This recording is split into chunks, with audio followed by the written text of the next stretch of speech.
Hi, I'm Mark. Thank you for seeing me. I believe my experience makes me a perfect fit for this company.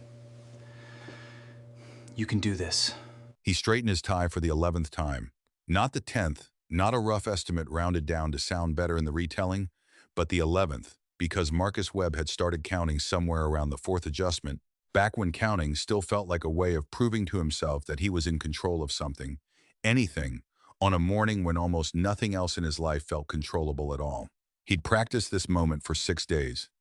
Not the tie, the words, in his car, idling in a grocery store parking lot because the apartment felt too small to think in the bathroom mirror, late at night, after his daughter's bedroom door had gone quiet. In the shower, where the water ran cold before he noticed, because he was too busy listening to his own voice bounce off tile and come back sounding like a verdict he was terrified to hear read aloud by someone else. But nothing, not 6 days of rehearsal, not 6 months of preparation for exactly this kind of pressure, could have prepared him for the 60 seconds he was about to spend in a steel box, 41 floors above downtown Chicago, talking to a total stranger like she was nobody. He would replay those 60 seconds for the rest of his life, turning them over the way you turn over a coin you're not sure is real, checking it from every angle, still not quite believing what had happened inside a space smaller than most people's kitchens. Because she wasn't nobody. She was the reason 4,000 people had a paycheck arriving in their account every other Friday. She was the reason a tower rose 41 stories into the Chicago skyline, glass and steel, reflecting a sunrise most of its employees would never think to look up and notice. She'd built the company from a garage, $9,000, and a used laser printer that jammed so often in its first year that she kept a screwdriver taped to the side of it, and in exactly 90 seconds, she was going to walk into a room and help decide whether the nervous man rehearsing his answers beside her, a man who had no idea she was standing 3 feet away, would ever work again. This is the true story of Marcus Webb, 43 years old, 6 months unemployed, $40 in his checking account on the morning this story begins. A widower, a father, a man who had spent 12 years being the most reliable person in every room he walked into, only to discover that reliability, on its own, buys you nothing in a job market that has already moved on without asking your permission. This is the story of one accidental confession, spoken to a stranger in an elevator who Marcus believed wasn't really listening, and how those 60 seconds would either end his last real chance at rebuilding his life or become the reason his daughter never went hungry again. Before we go deeper, let us know in the comments where you're watching from. We'd love to hear from you, and don't forget to hit that subscribe button so you never miss any of our upcoming videos. To understand what happened in that elevator, you first have to understand who Marcus Webb was before any of this began, because the man in that elevator did not appear out of nowhere. He was built, slowly, over years, out of habits so consistent they eventually stopped looking like choices and started looking like character. For 12 years, Marcus worked as a logistics supervisor at a mid-sized packaging distribution company on the west side of Chicago, the kind of company most people outside the industry have never heard of and never will, moving pallets and shipping manifests and delivery schedules that quietly kept dozens of smaller businesses running on time. It was not glamorous work. It rarely earned a thank you beyond a nod at the end of a long shift. But it was work Marcus did with a level of care that eventually became the thing people in that building associated with his name before they associated anything else. He arrived most mornings before the sun was fully up, often the first car in the lot, because he liked having 20 quiet minutes to walk the floor before the noise of the day began, checking on anything that might have shifted overnight, making sure the first shift wouldn't inherit a problem someone else could have caught. He knew the names of every driver who came through that dock, not just their first names, but their kids' names, their anniversaries, the small details people mention once in passing and then forget they ever said, except Marcus remembered. And he would ask about them weeks later, in a way that made people feel like they mattered to someone who had no obligation to notice them at all. When a coworker's child got sick and they had to leave mid-shift, Marcus covered without being asked, without mentioning it later, without ever cashing it in as a favor owed. His coworkers had a name for him, quietly, among themselves. They called him the Fixer, not because he repaired machines, though he could do that too in a pinch, but because whatever problem showed up on the floor, Marcus found a way to make it smaller before it became something everyone had to deal with. 3 years before the morning in the elevator, everything in Marcus's life that had felt steady began, quietly at first and then all at once, to come apart. His wife, Elena, had been feeling tired for months, in a way she kept attributing to work, to stress, to simply being in her late 30s with a demanding job and a young daughter who never seemed to run out of energy at exactly the moment her parents did. When the diagnosis finally came, it came with a word that neither of them fully understood until doctors explained it in smaller, more devastating pieces over the following weeks. Aggressive, advanced, the kind of cancer that specialists discuss in terms of buying time rather than promising outcomes. Marcus did not tell his employer the full truth of what was happening at home, not because he was ashamed, but because some instinct in him refused to let his family's crisis become office gossip, something coworkers whispered about near the coffee machine, with expressions of sympathy that never quite reached the eyes. Instead, he simply began disappearing. A few hours here, for a doctor's appointment that ran long, an afternoon there, for a scan that needed a second opinion. The absences grew, slowly, the way water grows into a flood, each single disappearance small enough to explain away, the accumulation eventually undeniable. His supervisor at the time never asked too many questions, and Marcus never offered too many answers, an unspoken agreement between two people who both understood something serious was happening without either of them saying so directly. Elena passed away 14 months before the morning Marcus stood in that elevator, rehearsing his tie for the 11th time. She was 39 years old.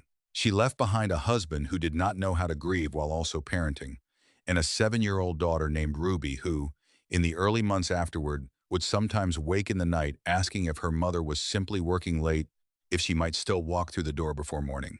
What remained in the aftermath was a mortgage that had made sense on two incomes and made considerably less sense on one, a grief Marcus never had the luxury of sitting inside for very long, because there was always a lunch to pack, a permission slip to sign, a bedtime story to read in a voice steady enough that his daughter would not hear the exhaustion underneath it. He did not have time to fall apart in the way people sometimes imagine grief working in dramatic, cinematic collapses. His grief looked more like quietly crying in his car for 4 minutes before wiping his face and walking into the grocery store to buy the specific brand of cereal his daughter would eat without complaint. It looked like keeping a framed photo of Elena on the nightstand and talking to it some nights, softly, updating her on things Ruby had done that day, because some part of him still needed her to know. 6 months before the morning in the elevator, the company Marcus had given 12 years of his life to was acquired by a private equity firm headquartered somewhere he had never visited and would never see. The acquisition arrived with all the language such acquisitions always arrive with, words like synergy and restructuring and right-sizing, words designed by people in distant offices to make elimination sound like evolution. Within 90 days of the sale closing, an email went out on a Friday afternoon, timed, as these things so often are, for maximum quiet, minimum resistance, and minimum coverage before the weekend swallowed the news. Marcus's entire department, 11 people, some who had given the company 20 years or more, was eliminated in that single afternoon. There was no ceremony, no warning conversation the week before, no opportunity to say a proper goodbye to people he had shared thousands of mornings with. There was a form letter, 2 paragraphs long, thanking him for his service in language clearly written by someone who had never met him, and a cardboard box already sitting on the corner of his desk when he arrived that morning, as though HR had known before he did that this would be the last time he sat in that chair. He packed slowly, a framed photo of Elena and Ruby, a coffee mug a coworker had given him years earlier that said "World's Okayest Dad," a joke gift that had somehow become his favorite mug in the office, a small stapler he had bought himself because the shared ones were always missing. 12 years folded down into a single box he could carry under one arm. That night, Marcus sat in his car in the parking lot for nearly 40 minutes before he trusted his voice enough to drive home and speak to his daughter without it cracking. He told her that Daddy would be around a lot more for a while, framing it as something good, something they could enjoy together, extra time at the park, extra pancakes on weekday mornings. He did not tell her why. He did not tell her that everything they had built together, the apartment, the school she loved, the small stability they had fought so hard to rebuild after losing Elena, now depended entirely on strangers he had never met deciding, from a resume and a 15-minute phone call, whether he was worth the risk of hiring. What followed were 6 of the hardest months of Marcus Webb's life. Months that reshaped not just his bank account, but the way he understood himself. Because for the first time since he was a very young man, Marcus discovered what it felt like to be told no, over and over, by people who had never met him and never would. He submitted 211 applications over those 6 months, a number he tracked in a spreadsheet not out of obsession, but out of necessity, because keeping track of rejection became, strangely, one of the few things that still felt like progress. 14 of those applications led to phone screens, brief conversations with recruiters who asked the same handful of questions in slightly different orders, thanked him for his time, and disappeared into the same silence as everyone else. 3 led to actual interviews, real conversations with real hiring managers who seemed, for a moment, genuinely interested. Before the process quietly ended without explanation, the way rejection so often arrives now, not as a phone call but as an absence, a silence you eventually learn to interpret correctly on your own. At 43, with a gap in his employment history, he did not know how to explain without sounding like a man asking for sympathy rather than a job. Marcus discovered something that a great many Americans in his position discover, usually too late to prepare for it properly. The job market does not care how hard you worked at the last one. It does not care about 12 years of loyalty, about covering shifts you were never asked to cover, about knowing the names of every driver's children. It cares only about what you can prove, clearly and quickly, in the space of a 45-minute conversation with a stranger who has already skimmed 100 other resumes that same week. Marcus had never had to sell himself before. He had simply shown up and let the work speak. Now the work was 12 years in the past, and all that remained to speak for him was a piece of paper, and whatever he could say out loud to prove it meant something. He made adjustments no one but Ruby ever fully saw. He sold his truck, a vehicle he had genuinely liked driving, and replaced it with an older, cheaper sedan, freeing up enough cash to stretch another month or two before the numbers stopped working entirely. He picked up weekend shifts, stocking shelves at a hardware store 2 towns over, chosen deliberately because it was far enough from his old neighborhood that he was unlikely to run into anyone who used to know him as a supervisor rather than someone restocking paint cans on a Saturday morning.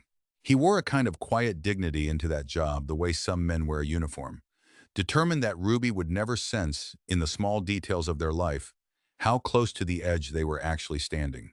He was 3 weeks behind on the mortgage, a fact he had not yet found a way to say out loud to anyone, when a single envelope arrived in the mail bearing the return address of Halbrook Industries. Halbrook Industries, a logistics and supply chain company with more than 4,000 employees, headquartered in a tower that rose 41 floors above downtown Chicago.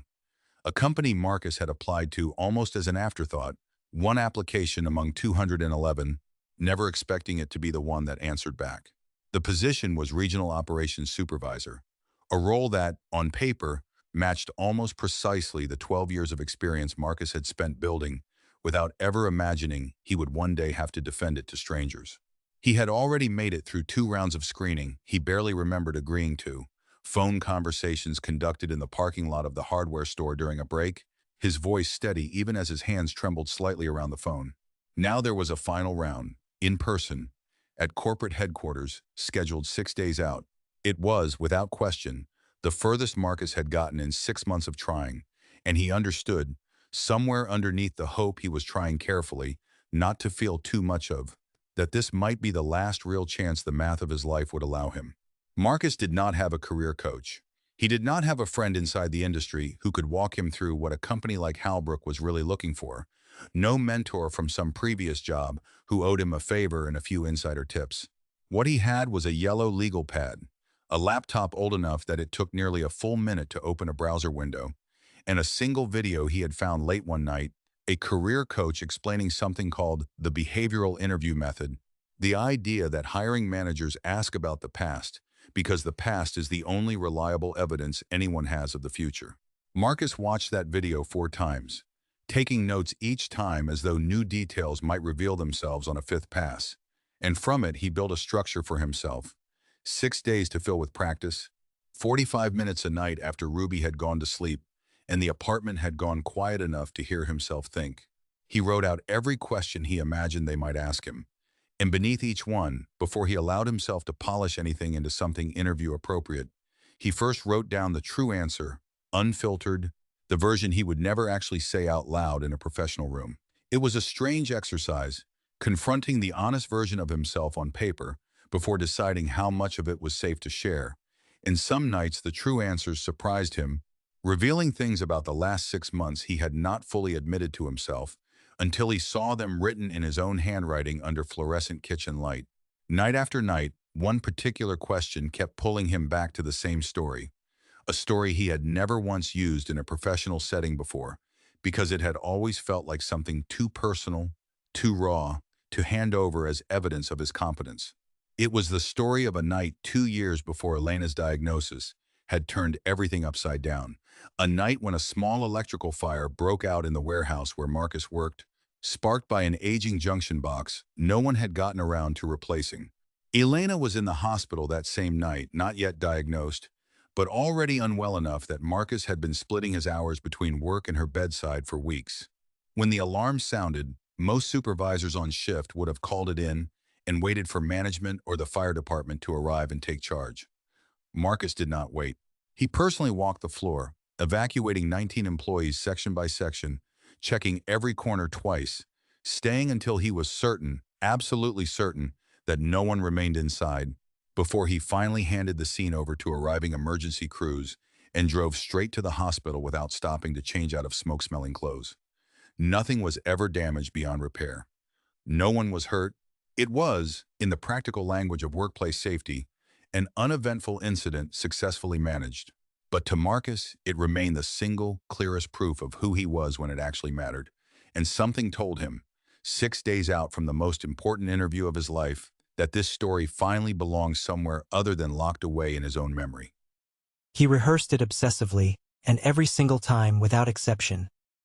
His voice caught on the same word, hospital, the sentence collapsing slightly under its own weight before he could push through to the end.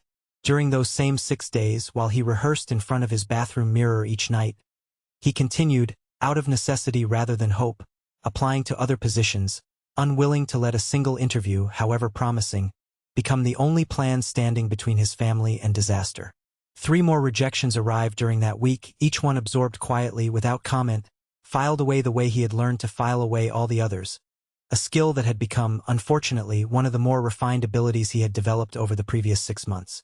One rejection in particular stung more than the others, a position nearly identical to the one at Halbrook, at a smaller company across town, where a recruiter had seemed genuinely enthusiastic during the phone screen before going silent entirely, never returning 2 follow-up emails Marcus sent, each one a little more restrained than the last, careful not to seem desperate even as desperation shaped nearly every decision he was making that week.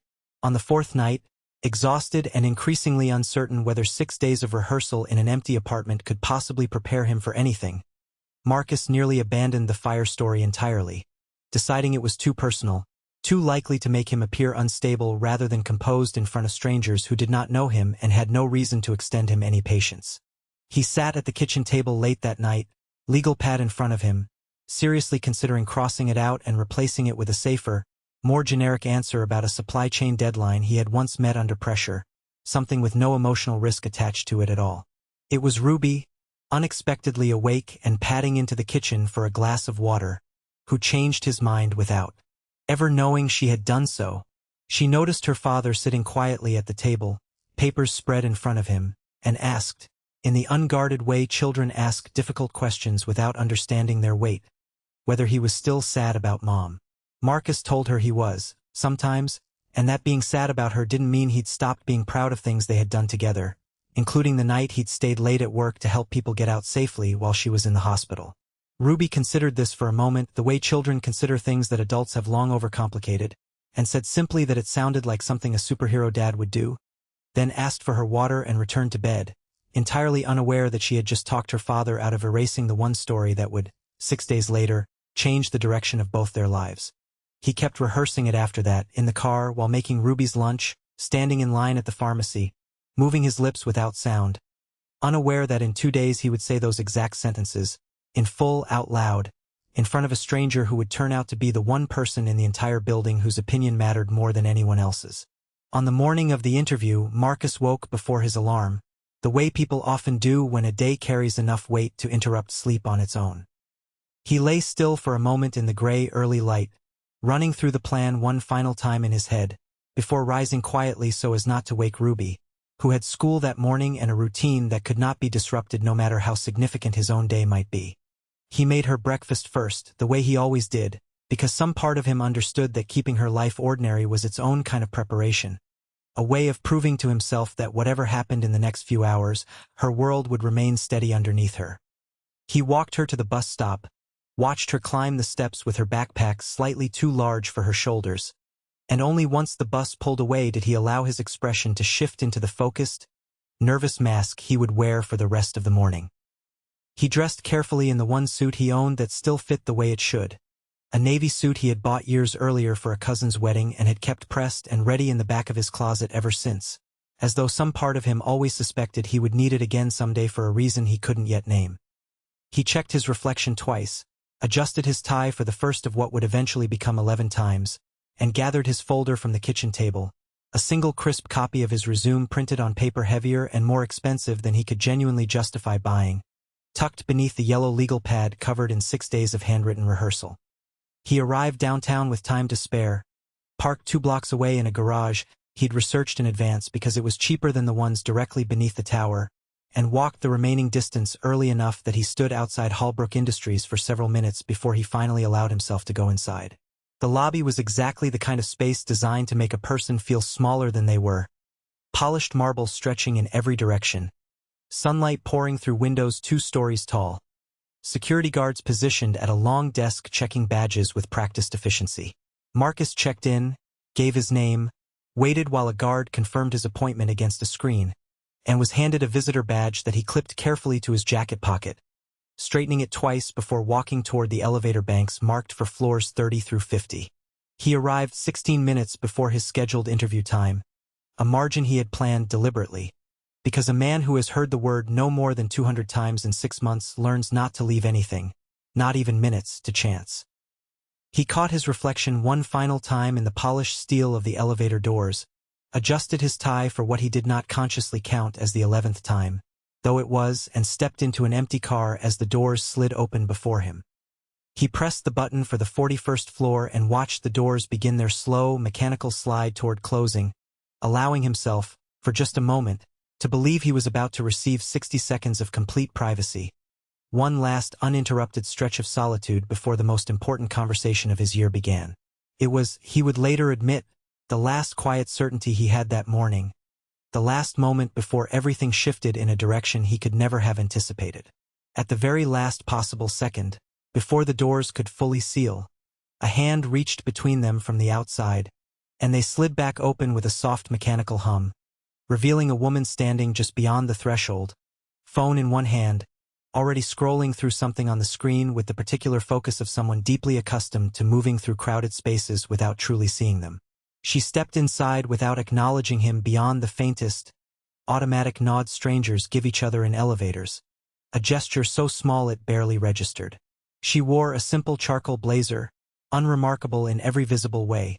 No name badge, no lanyard, nothing that distinguished her from any other professional woman heading up to any other meeting in a building that housed 4,000 employees across 41 floors. Marcus barely registered her presence beyond a passing awareness that he was no longer alone in the car, his attention already narrowing back toward the coming interview, toward the legal pad in his hand, toward the 6 days of preparation now compressed into the final minutes before it would be tested.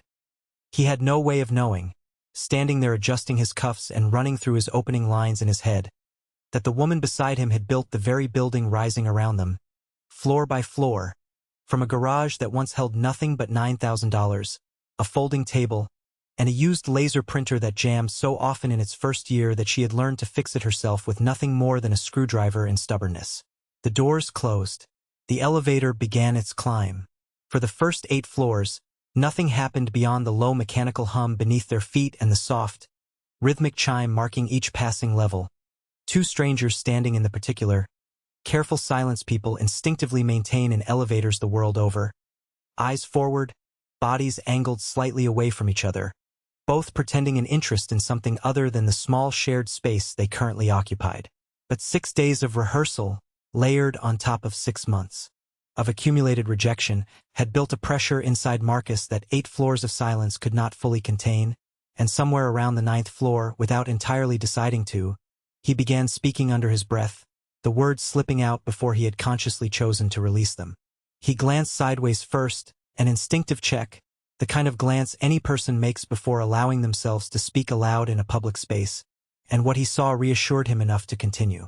The woman beside him had not looked up from her phone, her thumb moving steadily across the screen, her expression unreadable, entirely absorbed in whatever message occupied her attention. To Marcus, this read as permission, or at least as evidence that whatever he said next would pass through the space between them without truly landing anywhere, the way words sometimes do when spoken beside a stranger who seems fully elsewhere. He let himself continue a little louder than before, the particular volume of a person convincing themselves that no one is really listening even as they speak just loud enough to be heard. He began with the opening line he had rehearsed most, the one he had practiced until it no longer felt like a performance and had started to feel almost like simple honesty. "Tell me about a time you led under pressure." He said it aloud, framing the imagined question the way an interviewer might, then answered it the way he had answered it dozens of times before, alone, in front of a bathroom mirror that had never once talked back. "In my previous role, I was responsible for coordinating a team of 19 people across 2 shifts. During a facility emergency, I made the decision to personally lead the evacuation rather than wait for management to arrive on site, because in that moment, every single minute mattered more than protocol did. It was a strong opening, clean and professional, exactly the kind of answer 6 days of preparation had been built to produce. But Marcus did not stop there, because the true version of the story, the one he had written beneath the polished version on his legal pad 3 nights earlier, had never fully left him, and standing in that elevator, 7 minutes from the conversation that would decide his family's next year, something in him needed to say the whole truth once, out loud, even if only to a stranger who he believed wasn't truly listening. His voice shifted, dropped slightly, lost some of its rehearsed polish and gained something rawer in its place. "My wife was in the hospital that same night," he said. "I didn't tell anyone at work. I just stayed until the very last person was safely outside, and then I drove straight there, still smelling like smoke, still not knowing if I'd made it in time to say anything that mattered." He paused, the elevator continuing its steady climb behind the numbers ticking upward above the door. 32, 33, 34, and when he spoke again his voice had gone quieter still. "She passed away 4 months later. I never put that story anywhere on my resume because it felt wrong, somehow, to turn the worst night of my life into something I used to sell myself in an interview. But it's the only time I've ever been completely certain, without a single doubt, that I did exactly the right thing when it actually mattered." He exhaled slowly after saying it, the way people do when a weight briefly lifts simply from being spoken aloud, even to no one in particular, even to a stranger scrolling through emails 3 feet away who he assumed had heard none of it or cared about even less. Then, without any plan behind it, without ever having rehearsed this particular sentence on any of the 6 nights leading up to this moment, Marcus said the part of himself he had never once intended to say to anyone but the empty apartment late at night after Ruby had fallen asleep. "I really need this job," he said so quietly it was almost not spoken at all. "My daughter's 7. If I don't get this, I honestly don't know what we're going to do." The words left him, and immediately he felt a flicker of embarrassment rise in his chest. A sudden awareness of just how much he had exposed to a person who owed him nothing, not even the courtesy of pretending she had listened. He glanced sideways again, already forming the shape of an apology in his mind, already preparing to say something like "sorry, ignore me, long morning," when the elevator chimed softly, indifferent to everything that had just happened inside it, and the doors began to part. The woman beside him stepped out first, without a word, without turning her head in his direction, without any visible acknowledgement that anything unusual had occurred in the 60 seconds they had just shared. She simply walked forward into the hallway and disappeared around a corner with the brisk efficiency of someone who had somewhere important to be, leaving Marcus standing alone in the open elevator for a beat longer than necessary, momentarily unable to move, replaying what he had just said and wondering how much of it had actually registered with the stranger who had just walked away without so much as a glance back. He stepped out into the hallway a moment later, running one hand down his face, quietly muttering a small, self-directed scolding under his breath. Something about professionalism, about control, about 6 days of preparation nearly undone by 90 seconds of nerves he hadn't accounted for. He assumed, reasonably, the way any person in his position would assume, that the woman from the elevator had already forgotten him entirely. One more overheard fragment of conversation among the thousands she likely passed through in a building housing 4,000 employees every single day. He straightened his jacket, steadied his breathing with 2 slow, deliberate breaths, and walked toward the reception desk marked for interview room 41C. Having absolutely no idea that the woman was, at that very moment, 3 doors down the hallway, speaking quietly and urgently to her assistant, asking that a meeting be moved forward by several minutes, because something she had just heard would not allow her to walk into that room and pretend she hadn't. What almost no one inside Halbrook Industries knew, and what would only surface later through the handful of people close enough to Diane Ashworth to notice small shifts in her usually unreadable composure, was that those 60 seconds in the elevator had reached somewhere inside her that very few things ever managed to touch anymore. Diane had spent 3 decades building a reputation as a woman who did not react, who absorbed information calmly and made decisions from logic rather than sentiment, a reputation she had cultivated deliberately because sentiment, in her experience, was a luxury the early years of building a company from nothing had never once allowed her to afford. But standing in that elevator, listening to a stranger unknowingly speak words she recognized far too intimately, something in her carefully maintained composure had quietly cracked. 31 years earlier, Diane Ashworth had started what would eventually become Halbrook Industries out of a single rented garage on the outskirts of Chicago. A space with uneven concrete floors and a space heater that never quite kept the winter cold from settling into her fingers while she worked. She began with $9,000, most of it borrowed against a car she no longer owned by the time the first year ended, and a single used laser printer she had purchased from a classified ad. A machine that jammed so frequently in those early months that she kept a screwdriver taped permanently to its side, having learned to fix it herself because there was no money to call anyone else. She had been a single mother then too, divorced at 26, raising a young son entirely on her own while working nights that regularly stretched past midnight, printing invoices and shipping labels by the dim light of that one garage. Her son asleep in a portable crib set up in the corner because she could not afford childcare and refused to leave him anywhere she couldn't see him. To understand how deeply Marcus's words in that elevator reached her, you have to understand what those 31 years had actually cost Diane, because the version of her story told in business magazines rarely included the parts that mattered most. In the second year of the company's existence, before it had a name beyond the one hand-painted on a sign nailed to the garage door, Diane came within 11 days of losing everything.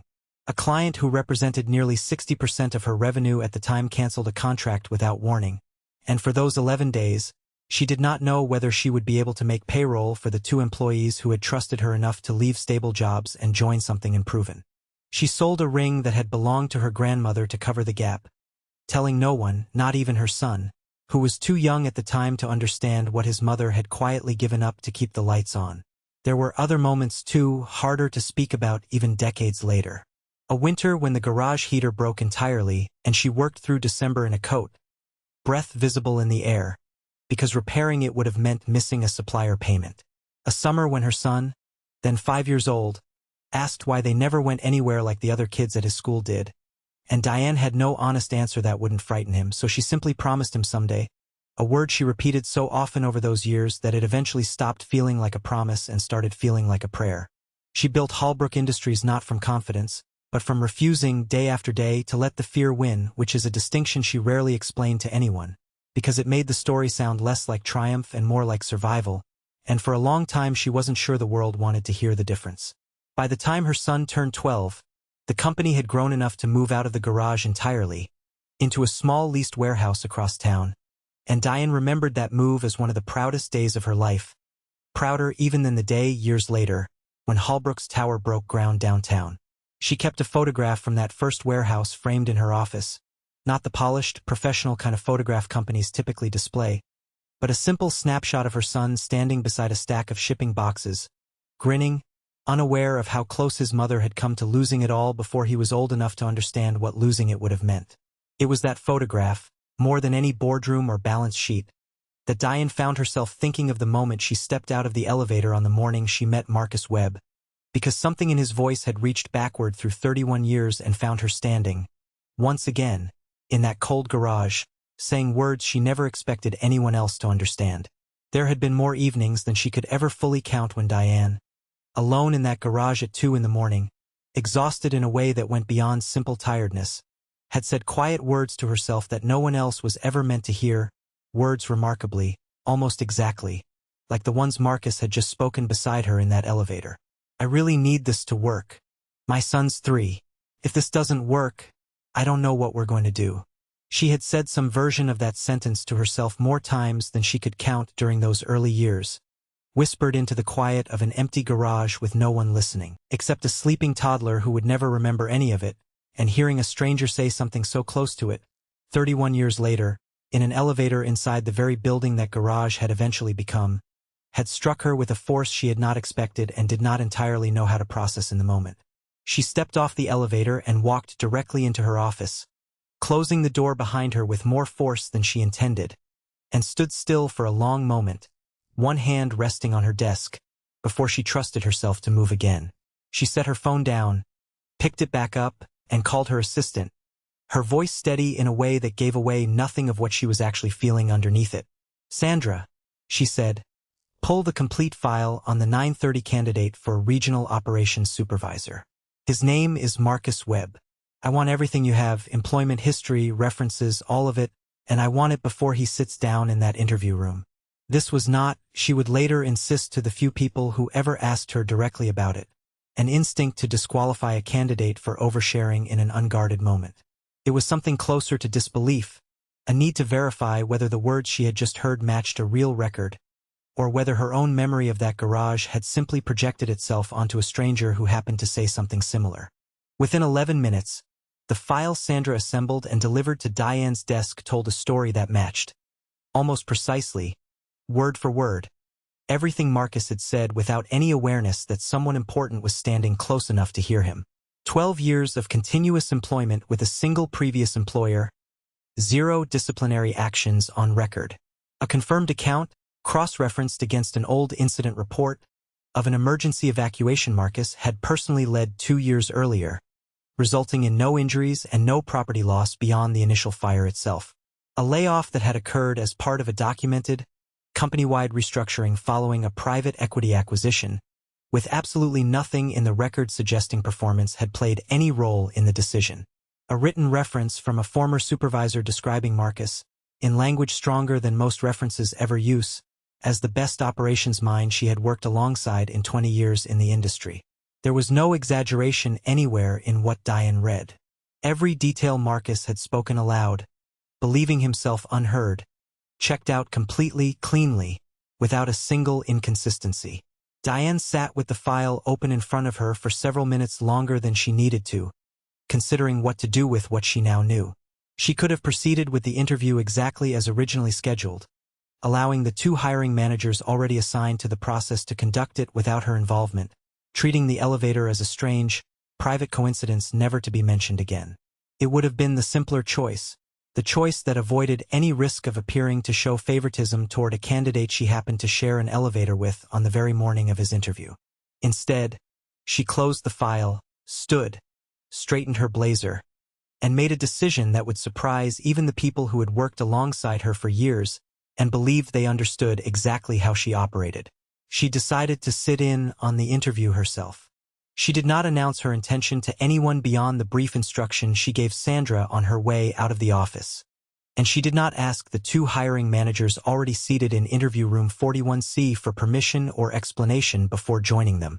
She simply walked in, file in hand, and took a seat at the far end of the long conference table, offering only a small, professional nod to the 2 managers already present, both of whom exchanged a quick, uncertain glance with each other, clearly unsure why the founder and chief executive of the company had chosen this particular morning, this particular interview, to appear unannounced in a role 3 levels below anything that would typically require her attention. Marcus, seated across the table with his folder and legal pad arranged neatly in front of him, looked up as the door opened, offering the same polite, composed expression he had been maintaining since he sat down. That expression lasted exactly as long as it took him to recognize the woman now settling into the chair at the end of the table.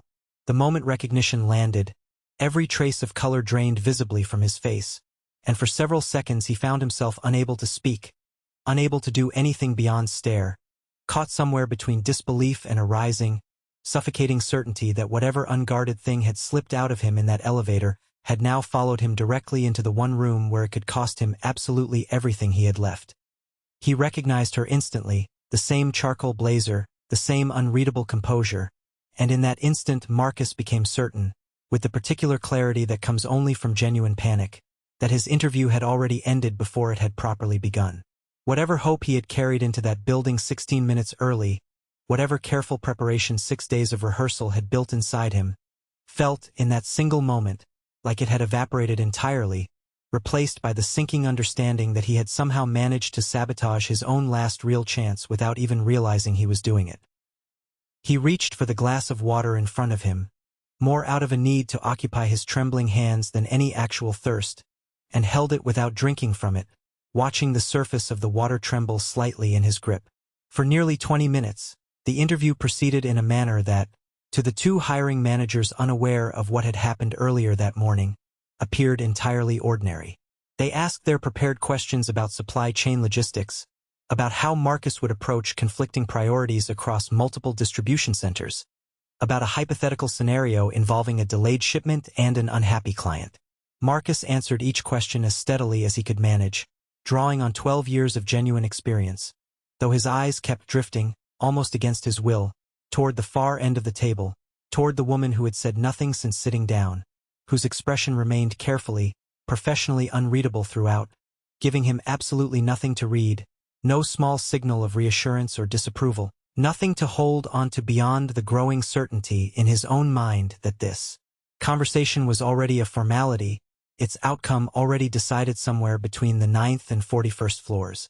Beyond those opening questions, Patricia asked Marcus one more, deliberately difficult scenario, a hypothetical in which two senior employees under his supervision disagreed sharply over how to handle a major client's complaint. Each one convinced the other was wrong, both threatening, in the hypothetical, to escalate the disagreement above Marcus's head if he did not side with them. Marcus considered the question for a long moment before answering, explaining that his first instinct would not be to choose a side at all, but to separate each conversation, understand what each person actually needed rather than what they were demanding, and look for the version of the solution that let both of them keep their dignity while still solving the client's actual problem. He added, almost as an aside, that in his experience most workplace conflicts were never really about who was right, but about who felt unheard, and that fixing the second problem usually solved the first one on its own. David followed with a question about failure, asking Marcus to describe a decision he had made that hadn't worked out the way he intended. Marcus answered honestly, describing an early attempt years earlier to reorganize a warehouse's shift schedule without first consulting the employees who would actually be affected by it. A decision made with good intentions but poor execution that resulted in 2 weeks of frustration and lower morale before he reversed course, apologized directly to his team, and rebuilt the schedule collaboratively instead. He said the experience had taught him that competence without communication wasn't leadership at all, just management wearing leadership's name, a distinction he said he had carried with him ever since. Diane, listening quietly, made a note on the file in front of her that she did not share with anyone in the room that day. Somewhere in the middle of that mounting conviction that his fate had already been sealed, Marcus made a decision that surprised even himself, a decision that would later be described, by the two hiring managers who witnessed it, as one of the more remarkable moments either of them had encountered in years of conducting interviews.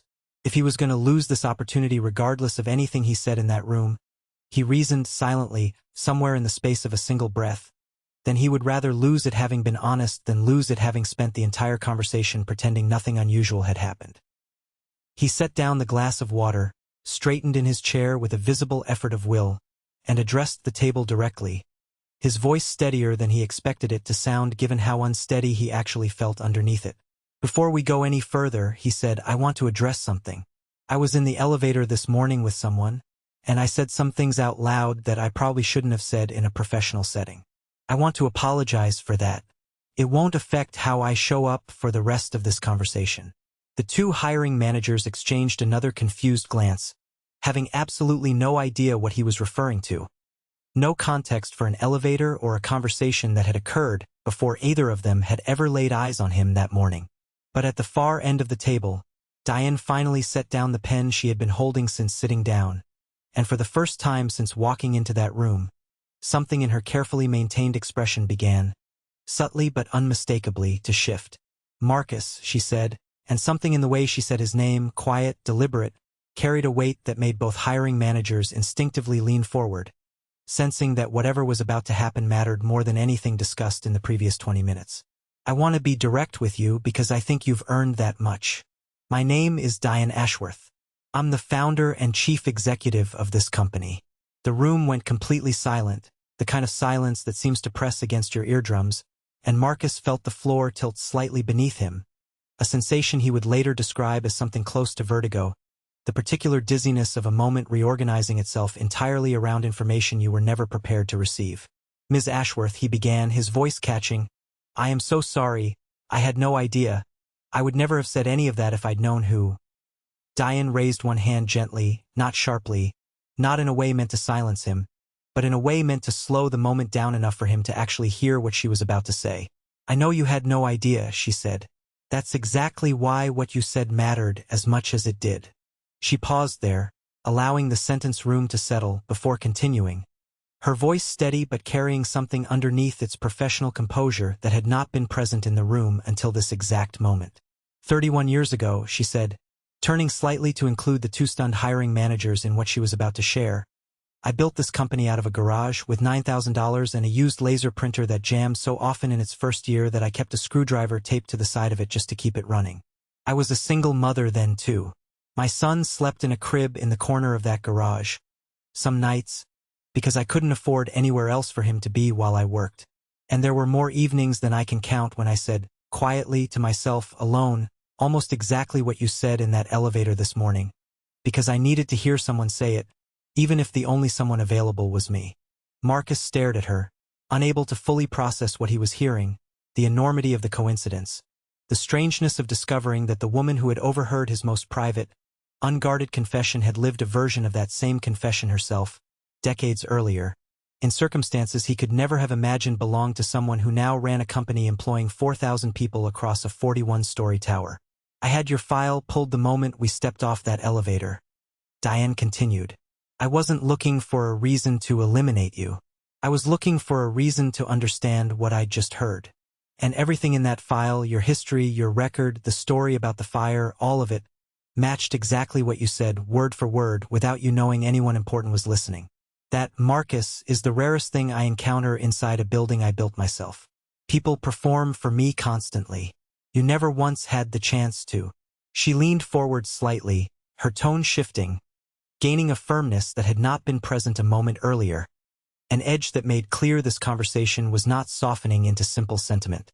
"I want to be very clear about something," she said, "because I think you deserve clarity more than you deserve comfort right now. I am not offering you anything because I felt sorry for you in that elevator. Pity is, in my experience, the worst possible reason to hire anyone. It sets a person up to fail, and it's deeply disrespectful to everyone else who has earned their place here honestly, through the normal process, without a CEO happening to overhear their private thoughts on the way up. So you are going to finish this interview. My colleagues are going to ask you every single hard question they had originally prepared to ask you. And if you don't answer them well, nothing that happened in that elevator is going to save you from that. Is that understood?" Marcus nodded, something steadying visibly inside him even as his hands remained slightly unsteady around the water glass he had set back down. "Understood," he said. "Good," Diane replied, and for the briefest moment, something close to warmth flickered behind her otherwise composed expression before she gestured toward the two hiring managers to continue exactly where they had left off. The two hiring managers, still visibly adjusting to what they had just witnessed, exchanged one more brief glance before Patricia cleared her throat and continued, her voice carrying a slightly different energy now, sharper, more genuinely curious than it had been 20 minutes earlier. She asked Marcus to walk her through a time he had identified and solved an inefficiency in a supply chain process without being asked to, something beyond his assigned responsibilities, a question designed to reveal whether a candidate simply performed the job in front of them or actively looked for ways to improve the systems around them.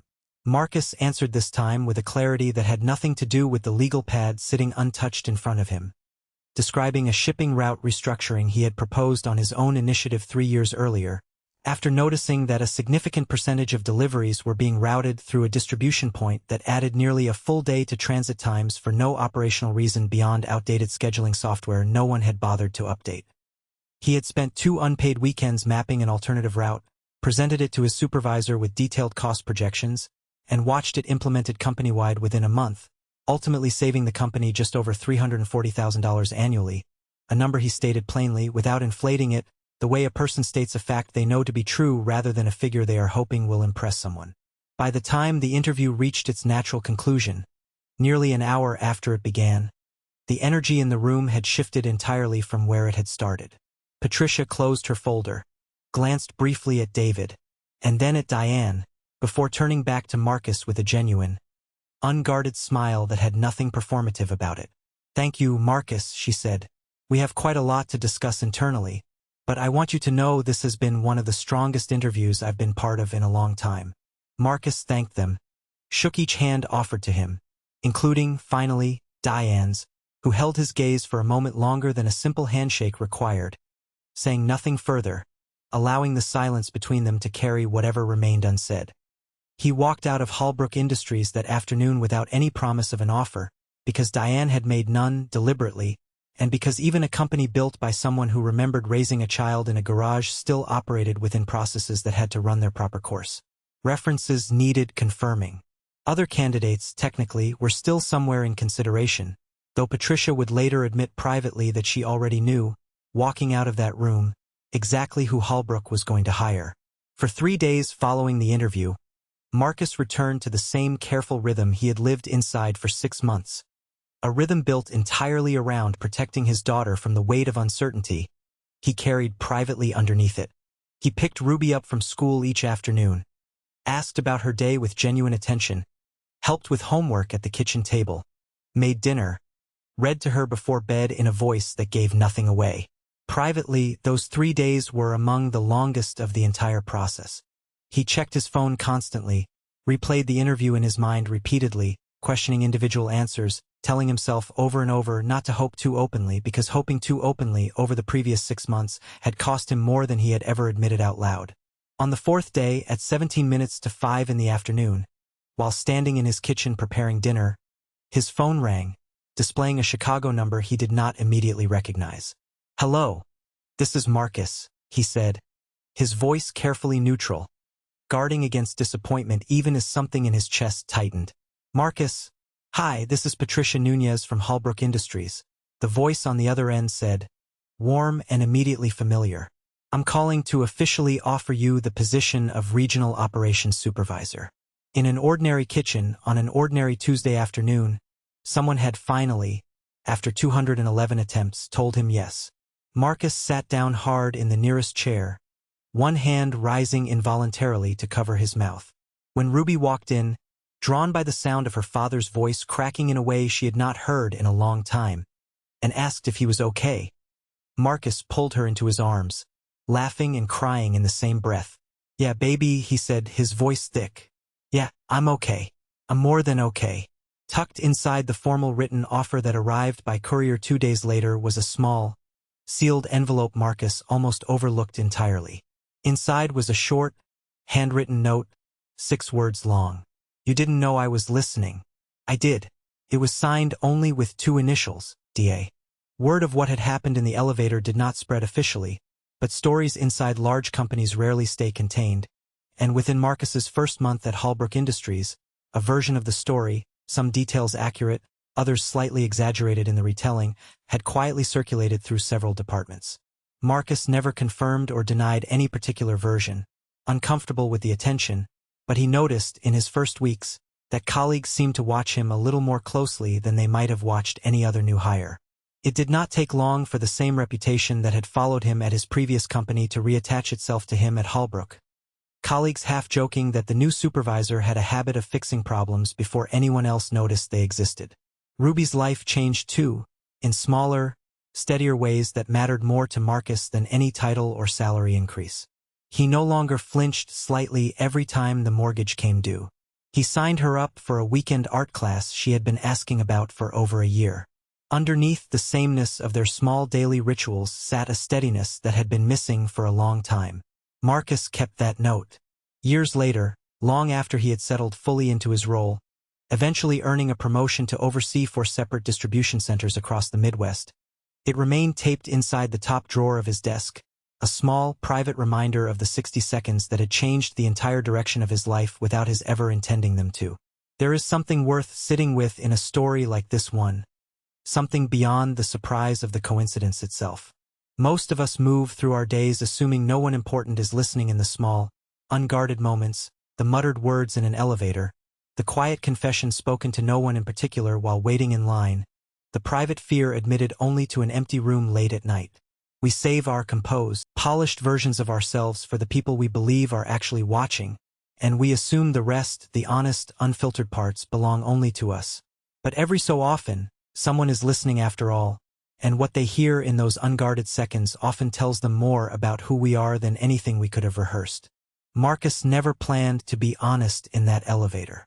He simply ran out of room to be anything else, and it turned out that was exactly what the moment required. There is a temptation, telling a story like this one, to reduce it to simple luck, the right elevator, the right morning, the right person standing close enough to overhear. But the people who actually lived through it, Marcus especially, will tell you the coincidence was never really the point.